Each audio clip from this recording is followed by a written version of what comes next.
नमस्कार, आप सभी का बहुत स्वागत है। पति ने संपत्ति खरीदी, लेकिन वो संपत्ति रजिस्टर्ड है पत्नी के नाम पर, वाइफ के नाम पर। अब क्या होगा?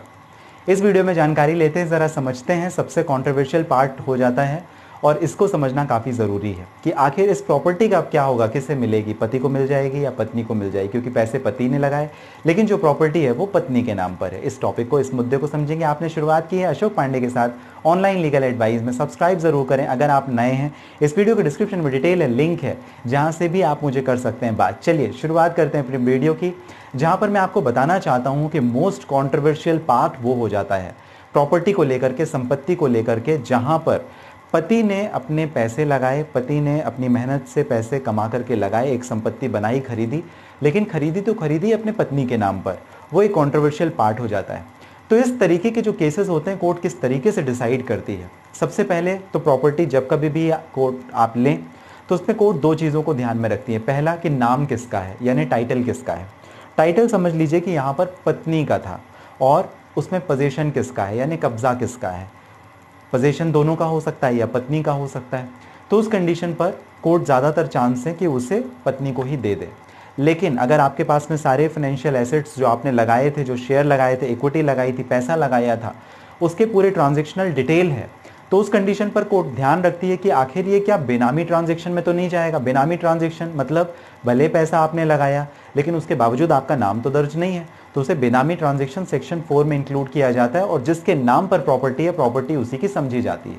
तो कोर्ट सबसे पहला क्वेश्चन ये डिसाइड करेगी कि आखिर द प्रोविजन ऑफ बेनामी ट्रांजैक्शन एक्ट 1988 के कानून धारा 4 के अंतर्गत कहीं ये बेनामी ट्रांजैक्शन तो नहीं है।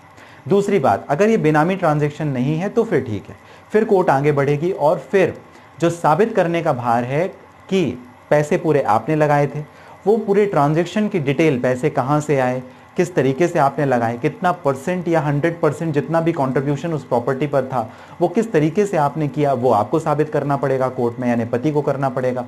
तो उस कंडीशन पर साबित करने का भार भी आपके ऊपर होता है। जब आप सफिशिएंटली ये साबित कर सकेंगे और कोई कॉन्ट्रडिक्शन नहीं रहेगा, उस कंडीशन पर कोर्ट आपको प्रॉपर्टी दे देगी। अदरवाइज अगर आप ये साबित करने में फेल हो जाते हैं तो उस कंडीशन पर जिसका टाइटल है, जिसका पोजीशन है, जिसका कब्जा है, कोर्ट वो प्रॉपर्टी उसे दे देगी, यानी वाइफ को मिल जाएगी। तो ज़्यादातर मामले कॉन्ट्रोवर्शियल जो फैक्ट हो जाता है, जहाँ पर पति पत्नी के बीच में डिस्प्यूट होता है, किसी एक ने कमाया लेकिन दूसरे के नाम पर संपत्ति को रजिस्टर्ड कर दिया, उस कंडीशन पर यह काफ़ी ज़रूरी हो जाता है कि आपके पास में रेलिवेंट ट्रांजेक्शनल प्रूफ होने चाहिए, यानी जो पैसा आपने लगाया था उसके पूरे एविडेंसेस, पूरे सबूत आपके पास होने चाहिए। चेक के माध्यम से दिया, ऑनलाइन आरटीजीएस, एनईएफटी आपने पैसे ट्रांसफ़र किए थे या कैश दिया था, किस माध्यम से आपने दिए थे, वो सारी डिटेल आपके पास होनी चाहिए। अगर आप फेल हो जाते हैं, ये साबित नहीं कर पाते हैं, तो उस कंडीशन पर उस प्रॉपर्टी पर हक आप खो बैठेंगे और वो प्रॉपर्टी जिसके नाम पर, यानी आपके वाइफ के नाम पर, आपके दोस्त के नाम पर, रिश्तेदार के नाम पर, जिसके नाम पर भी आपने की है, वो सेक्शन 4 के दायरे में चली जाएगी, बेनामी ट्रांजैक्शन एक्ट में चली जाएगी। जिसके नाम पर टाइटल है, जिसके नाम पर कब्जा यानी पोजीशन है, उसे वो प्रॉपर्टी मिल जाएगी।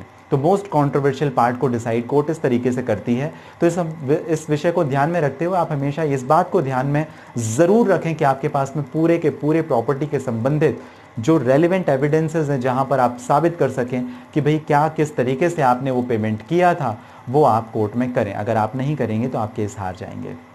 आपको ये जानकारी कैसे लगी मुझे ज़रूर कमेंट बॉक्स में मेंशन कीजिएगा। साथ ही किसी परेशानी के लिए अगर आप करना चाहें मुझे बात, इस वीडियो के डिस्क्रिप्शन में डिटेल लिंक है, जहां से आप डायरेक्ट अपॉइंटमेंट बुक करके भी कर सकते हैं मुझे बात। मिलेंगे अगले वीडियो में, तब तक के लिए स्वस्थ रहें, सुरक्षित रहें।